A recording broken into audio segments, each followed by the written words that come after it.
ನಮಸ್ತೆ.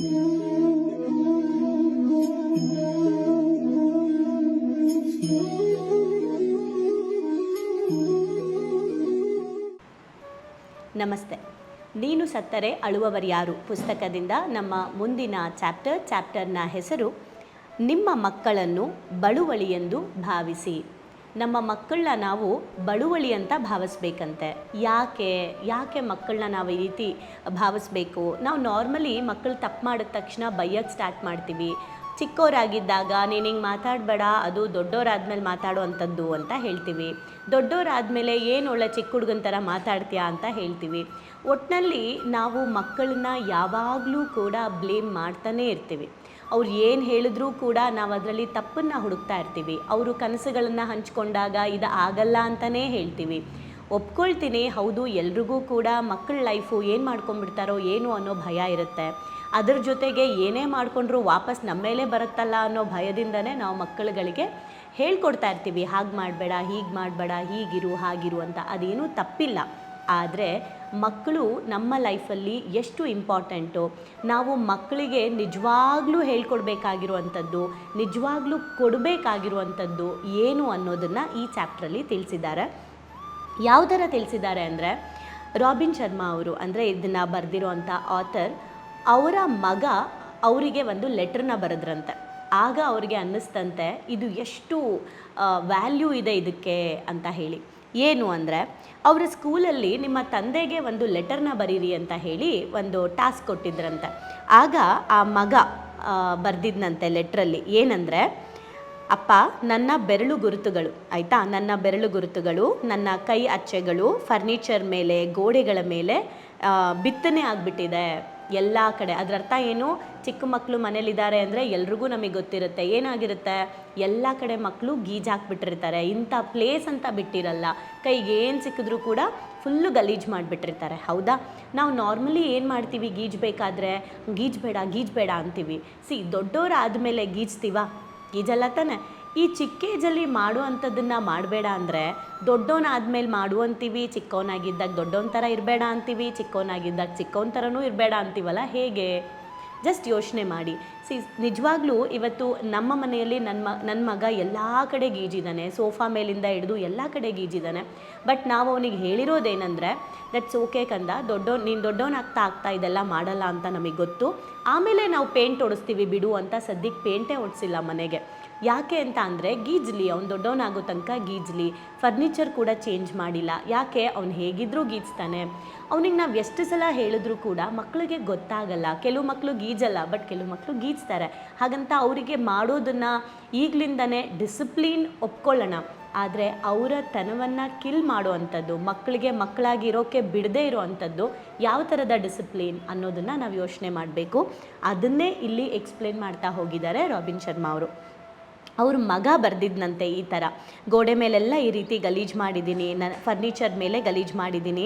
ಇದೆಲ್ಲದರಿಂದ ನಿಮಗೆ ಅವಾಗವಾಗ ಬೇಜಾರಾಗಿರ್ಬೋದು ಅಪ್ಪ, ಆದರೆ ನಾನು ಪ್ರತಿದಿನ ಬೆಳೀತಾ ಇದ್ದೀನಿ, ನಾನು ದೊಡ್ಡವನಾಗ್ತಾ ಇದ್ದೀನಿ. ನಾನು ದೊಡ್ಡವನಾಗ್ತಾ ಗೋಡೆ ಮೇಲಿರೋ ಅಂಥ ನನ್ನ ಕೈ ಬೆರಳಿನ ಅಚ್ಚೆಗಳು ಹೋಗ್ಬಿಡ್ಬೋದು, ಅದು ಹೊರಟೋಗ್ಬಿಡುತ್ತೆ. ಪೇಂಟ್ ಹೊಡ್ಸಿದ್ಮೇಲೆ ಅದೆಲ್ಲ ಮಾಸಿ ಹೋಗಿಬಿಡುತ್ತೆ. ಆದರೆ ಇವತ್ತು ನಾನು ನಿಮಗೆ ಒಂದು ನನ್ನ ಗುರುತು ಕೊಡ್ತಾ ಇದ್ದೀನಿ. ಅದೇನು ಅಂದರೆ, ನಾನು ಸಣ್ಣವನಾಗಿದ್ದಾಗ ನನ್ನ ಬೆರಳು ಹೇಗಿದೆ ಅಂತ ನಿಮಗೆ ಮರ್ತೋಗ್ಬಿಡುತ್ತೆ. ಅದು ಮರಿಬಾರ್ದು ಅಂದ್ಬಿಟ್ಟು ನಿಮಗೆ ಈ ಲೆಟರಲ್ಲಿ ನಾನು ನನ್ನ ಕೈ ಬೆರಳಿಗೆ ಪೇಂಟ್ ಮಾಡಿಬಿಟ್ಟು ಅದನ್ನು ಅಚ್ಚು ಒತ್ತುಬಿಟ್ಟು ಕೊಡ್ತಾ ಇದ್ದೀನಿ ಅಂದ್ಬಿಟ್ಟು ಆ ಲೆಟರಲ್ಲಿ ಮಗು ಇದನ್ನು ಬರೆದುಬಿಟ್ಟು ಕೈಗೆ ಬಣ್ಣನ ಹಾಕ್ಕೊಂಡು ಆ ಲೆಟ್ರ್ ಮೇಲೆ ಪ್ರಿಂಟ್ ಮಾಡಿ ಮಗುಗೆ ತಂದೆಗೆ ಗಿಫ್ಟ್ ಕೊಡುತ್ತಂತೆ ಮಗು. ಓಕೆ, ಎಷ್ಟು ಮೀನಿಂಗ್ ಇದೆ ಅಂತ ನೋಡಿ. ಮಕ್ಕಳು ಚಿಕ್ಕವರಾಗಿದ್ದಾಗ ಎಲ್ಲ ಮಾಡಿರ್ತಾರೆ ಏನೇನೇನೇನೋ ಅಲ್ವಾ. ಅದೇ ಮಗು ದೊಡ್ಡವರಾಗ್ತಾ ನಾನು ಹಿಂಗೆಲ್ಲ ಮಾಡಿದ್ದೀನಿ ಅಂತ ಮಗುಗೆ ರಿಯಲೈಸ್ ಆಗುತ್ತೆ. ಆ ಮಗು ಎಷ್ಟು ಮೆಚ್ಯೂರ್ಡಾಗಿ ಒಂದು ಮಾತು ಹೇಳಿದೆ ಅಂದರೆ ಅವರ ತಂದೆಗೆ, ಅಂದರೆ ಈಗ ಅಲ್ಲಿರೋ ಎಲ್ಲ ಬೆರಳು ಗುರುತುಗಳೆಲ್ಲ ಹೋಗಿಬಿಡುತ್ತೆ, ಓಕೆ, ಆದರೆ ನಾನು ದೊಡ್ಡವನಾದಮೇಲೆ ನನ್ನ ಪುಟಾಣಿ ಕೈಗಳು ಹೇಗಿತ್ತು ಅಂತ ನೀನು ಮರ್ತೋಗ್ಬಿಡ್ತೀಯಲ್ಲ, ನೀನು ಮರಿಬಾರ್ದು, ಅದಕ್ಕೆ ನಾನು ಈ ಪ್ರಿಂಟ್ ಕೊಡ್ತಾ ಇದ್ದೀನಿ, ಇದನ್ನು ನೀನು ಹುಷಾರಾಗಿಟ್ಕೋ ಅಂತ. ಜಸ್ಟ್ ಆ ಥರ ಕೊಟ್ಟಿರೋ ಪ್ರಿಂಟ್ನ ನಾವು ಎತ್ತಿಟ್ಟಿದ್ರೆ ದೊಡ್ಡವರಾದ್ಮೇಲೆ ಅದು ನೋಡಿದ್ರೆ ಎಷ್ಟು ಚೆನ್ನಾಗಿರುತ್ತೆ ಅಲ್ಲ. ಆ್ಯಕ್ಚುಲಿ ನನ್ನ ಮಗನ ಫೈಲಲ್ಲಿ ಅವನ ಅಪ್ಪಂಗೆ ಅಂದ್ಬಿಟ್ಟು ಸ್ಕೂಲಲ್ಲಿ ಏನೇನೋ ಫಾದರ್ಸ್ ಡೇದೆಲ್ಲ ಏನೋ ಮಾಡಿದರು. ಸೊ ಅದೆಲ್ಲ ಅವನು ತಂದಿಟ್ಟಿರೋದನ್ನೆಲ್ಲ ಅವ್ನು ಫಸ್ಟ್ ಮಾಡಿರೋ ಕ್ರಾಫ್ಟು, ಅವ್ನು ಫಸ್ಟ್ ಮಾಡಿರೋ ಪೇಂಟು, ಅದನ್ನೆಲ್ಲ ನಾನು ಒಂದು ಕಡೆ ಕೂಡಿಡ್ತಾ ಇದ್ದೀನಿ. ಕಾರಣ ಏನಂದರೆ ಲೈಕ್ ಅವ್ನು ದೊಡ್ಡವನಾದಮೇಲೆ ಒಂದು ಅವನ ನೆನಪುಗಳನ್ನು ನೀನು ಚಿಕ್ಕವನಿಂದ ಏನೇನು ಮಾಡಿದೆ ಅನ್ನೋದು ಅರ್ಥ ಮಾಡ್ಸೋಕ್ಕೆ, ಇನ್ನೊಂದು ಅವ್ನು ದೊಡ್ಡವನಾಗ್ತಾ ಆಗ್ತಾ ಅವ್ನಿಗಿಂತ ಚಿಕ್ಕವರಿಗೆ ಬುದ್ಧಿ ಹೇಳಕ್ಕೆ ಸ್ಟಾರ್ಟ್ ಮಾಡ್ತಾನೆ. ನಾರ್ಮಲಿ ನಾವೆಲ್ಲರೂ ಅದೇ ಅಲ್ವಾ ಮಾಡೋದು.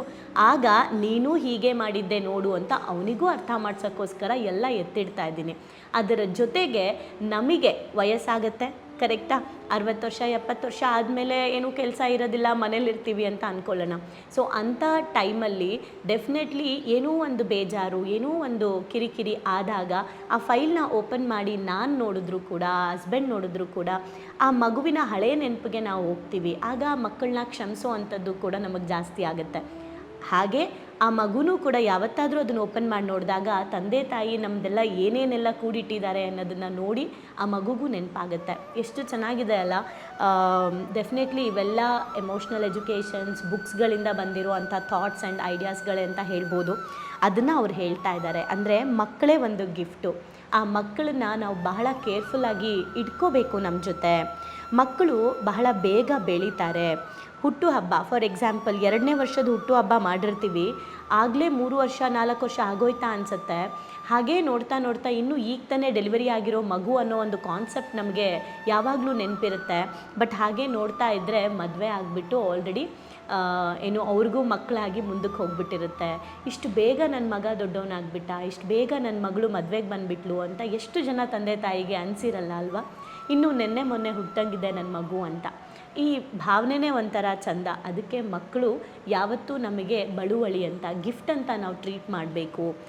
ಮಕ್ಕಳು ಪ್ರೆಷರು, ಮಕ್ಕಳು ಗಲಾಟೆ, ಅಯ್ಯೋ ಇವ್ರನ್ನ ಸಾಕೋಕ್ಕಾಗಲ್ಲ, ಅಯ್ಯೋ ನಿಮಗೆ ಗೊತ್ತಿಲ್ಲ ಮೇಡಮ್ ನನ್ನ ಮಗ ಎಷ್ಟು ಘಾಟಿ ಅಂತ, ಅವನ್ನ ನೀವು ಇಟ್ಕೊಳ್ಳೋಕ್ಕಾಗಲ್ಲ, ಅವ್ನ ಸವಾಸ ಯಾರೂ ತಡೆಯಲ್ಲ, ಈ ರೀತಿ ಮಗುಗೆ ಹೇಳ್ತೀವಿ ಅಲ್ಲ, ಅದೇ ಮಗು ಸೈಲೆಂಟಾಗಿ ಒಂದು ದಿನ ಕುತ್ಕೊಂಡ್ಬಿಟ್ರೆ ಅಯ್ಯೋ ಇವ್ನು ಯಾಕೋ ಮಾತಾಡ್ತಾ ಇಲ್ಲ ಅಂತೀವಿ. ಕರೆಕ್ಟ್ ಅಲ್ವಾ? ಆ ಮಗು ಕಿರ್ಚಾಟ, ಕೂಗಾಟ ಇವೆಲ್ಲ ನಮಗೆ ಪ್ರೆಷರ್ ಅಂತ ಆ ಕ್ಷಣ ಕನ್ಸ್ಬೋದು. ಆದರೆ ಅವೆಲ್ಲ ಮತ್ತೆ ಸಿಗಲ್ಲ ನಮಗೆ. ಆ ಕ್ಷಣಗಳನ್ನು ನಾವು ಎಂಜಾಯ್ ಮಾಡಬೇಕು. ಅದಕ್ಕೆ ಮಕ್ಕಳು ನಮ್ಮ ಜೀವನದಲ್ಲಿ ಬಳುವಳಿ ಅನ್ನೋದನ್ನು ಹೇಳ್ತಾ ಇದ್ದಾರೆ. ಅದಕ್ಕೆ ಈ ಲೆಟರ್ನ ನೋಡಿದಾಗ ಅವ್ರಿಗೆ ಅನ್ನಿಸ್ತಂತೆ ಹೇಗಿದ್ರೂ ದೊಡ್ಡವರಾಗ್ಬಿಡ್ತಾರೆ, ದೊಡ್ಡವರಾದಮೇಲೆ ನಮಗೆ ಇದೆಲ್ಲ ನೋಡೋಕ್ಕೆ ಸಿಗಲ್ಲ. ಅದಕ್ಕೋಸ್ಕರ ನಾನು ನನ್ನ ಕೆಲಸ ಸ್ವಲ್ಪ ಕಡಿಮೆ ಇದ್ದಾಗ, ನನಗೆ ಒಂದು ಪ್ರಮೋಷನ್ ಸಿಕ್ಕಾಗ, ಮುಂದಿನ ವರ್ಷ ನನಗೆ ಹೆಚ್ಚು ಸಮಯ ಸಿಗ್ತಾ ಇದೆ ಅಂತ ಅಂದಾಗ ನಾನು ನನ್ನ ಮಕ್ಕಳ ಜೊತೆಗೆ ಹೆಚ್ಚು ಕಾಲ ಕಳಿತೀನಿ ಅಂತ ಹೇಳಿ ಅವ್ರು ಯಾವಾಗಲೂ ಅಂದ್ಕೊಳ್ತಾ ಇದ್ರಂತೆ. ಆದರೆ ಆ ಭರವಸೆ ನೀಡೋದು, ಈ ಹೋಪನ್ನು ಕೊಡೋದು ಮಕ್ಕಳಿಗೆ ಸುಲಭ ಅಲ್ಲ ಅಂತ. ಹೋಪನ್ನು ಕೊಡ್ಬೋದು, ಆದರೆ ಅದನ್ನು ಕಾರ್ಯಗತ ಮಾಡೋದಕ್ಕೆ ಕಷ್ಟ ಆಗುತ್ತೆ. ಟೈಮ್ ಕೊಡ್ತೀವಿ ಅಂತೀವಿ, ಟೈಮ್ ಕೊಡೋಕ್ಕಾಗಲ್ಲ. ಕರ್ಕೊಂಡು ಹೋಗ್ತೀವಿ ಅಂತೀವಿ, ಕರ್ಕೊಂಡು ಹೋಗೋಕ್ಕಾಗಲ್ಲ. ಇವೆಲ್ಲ ನಡೀತಾ ಇರುತ್ತೆ. ಅವ್ರಿಗೆ ಕೊಟ್ಟಿರುವಂಥ ಎಷ್ಟೋ ಮಾತುಗಳು ವಾರಗಳು, ತಿಂಗಳುಗಳು, ವರ್ಷಗಳು ಉರುಳೆ ಹೋಗ್ಬಿಟ್ಟಿರುತ್ತೆ, ನಮಗೆ ಗೊತ್ತೇ ಇರೋದಿಲ್ಲ. ಹಾಗಾಗಿ ನಮ್ಮ ಮಗು ಒಂದು ವಯಸ್ಕರಾಗ್ಬಿಟ್ಟಿರ್ತಾರೆ, ಏಜ್ ಆಗಿಬಿಟ್ಟಿರುತ್ತೆ. ಆವಾಗ ಎಷ್ಟೊಂದು ಕೆಲಸಗಳು ನನ್ನ ಮಗು ಜೊತೆ ನಾನು ಮಾಡಿಲ್ವಲ್ಲ ಅನಿಸುತ್ತೆ. ಆ ಬೇಜಾರು ನೀವು ಮಾಡ್ಕೋಬೇಡಿ. ಓಕೆ, ಸೊ ಅದನ್ನು ಅವ್ರು ಹೇಳ್ತಾ ಇರೋದು. ನಿಮ್ಮ ಕುಟುಂಬದಲ್ಲಿ ನಿಮ್ಮ ಮಕ್ಕಳ ಜೊತೆಗೆ ನೀವು ನಿಜವಾಗ್ಲೂ ನಿಮ್ಮ ಮಕ್ಕಳಿಗೆ ಕೊಡುವಂಥ ಶ್ರೇಷ್ಠ ಉಡುಗೊರೆ ಯಾವುದು ಅಂದರೆ, ಗ್ರೇಟೆಸ್ಟ್ ಗಿಫ್ಟ್ ಯಾವುದು ಅಂದರೆ ಅದು ನಿಮ್ಮ ಸಮಯ, ಕ್ವಾಲಿಟಿ ಟೈಮ್. ನಿಮ್ಮ ಸಮಯನ ನೀವು ಮಕ್ಕಳಿಗೆ ಕೊಡೋದೇ ಉಡುಗೊರೆ ಅಂತ. ನಾವು ನೋಡಿರ್ಬೋದು, ಎಷ್ಟೋ ಜನ ಸ್ವಾತಂತ್ರ್ಯ ಹೋರಾಟಗಾರರಾಗಿರ್ಬೋದು ಅಥವಾ ಎಷ್ಟೋ ಜನ ಸಕ್ಸಸ್ಫುಲ್ ಪೀಪಲ್ ಆಗಿರ್ಬೋದು, ಅವರು ಸಕ್ಸಸ್ ಆಗಿರ್ತಾರೆ, ಹೊರಗಡೆ ಪ್ರಪಂಚದಲ್ಲಿ ದೊಡ್ಡ ಬಿಸ್ನೆಸ್ ಮ್ಯಾನ್ ಆಗಿರ್ತಾರೆ, ಅವ್ರಿಗೆ ಫಾಲೋವರ್ಸ್ ಇರ್ತಾರೆ, ಅಭಿಮಾನಿಗಳಿರ್ತಾರೆ. ಆದರೆ ಅವರ ಮನೆಯ ಮಕ್ಕಳುಗಳಿಗೇ ಅವರು ಅಭಿಮಾನಿ ಆಗಿರಲ್ಲ. ನಿನಗೆ ಯಾರಿಷ್ಟ ಅಂದರೆ ಬೇರೆ ಯಾರನ್ನೋ ಹೇಳ್ತಾರೆ.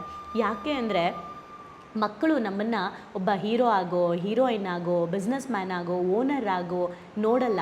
ಮಕ್ಕಳು ನಮ್ಮನ್ನು ತಂದೆ ತಾಯಿಯಾಗಿ ಮಾತ್ರ ನೋಡ್ತಾರೆ. ಹಾಗಾಗಿ ಅವ್ರ ಜೊತೆ ನಾವು ತಂದೆ ತಾಯಿಯಾಗಿ ಇರುವಂಥ ಸಮಯನೇ ನಾವು ಅವರ ಲೈಫಲ್ಲಿ ಕೊಡುವಂತಹ ಉಡುಗೊರೆ. ಮಗುಗೆ ಬೆಳೀತಾ ಬೆಳೀತಾ ಅನಿಸುತ್ತೆ, ನನ್ನ ಪೇರೆಂಟ್ಸ್ ಎಷ್ಟೇ ದೊಡ್ಡ ಮಟ್ಟಕ್ಕೆ ಬೆಳೆದ್ರೂ ಕೂಡ ನನ್ನ ಜೊತೆಗೆ ತಂದೆ ತಾಯಿಯಾಗೇ ಇದ್ದಾರೆ ಅಂತ. ಸೊ ಎಷ್ಟು ಚೆನ್ನಾಗಿದೆ ಅಲ್ವಾ? ಹಾಗೆ ಒಂದು ಸ್ಟೇಟ್ಮೆಂಟ್ ಇದೆ, ಏನು ಗೊತ್ತಾ? ಪೇರೆಂಟ್ಸ್ ಯಾವುದೇ ಕಾರಣಕ್ಕೂ ಟೀಚರ್ಸ್ ಆಗಬಾರ್ದಂತೆ. ಪೇರೆಂಟ್ಸ್ ಆಗೇ ಇರಬೇಕು ಅಂತ.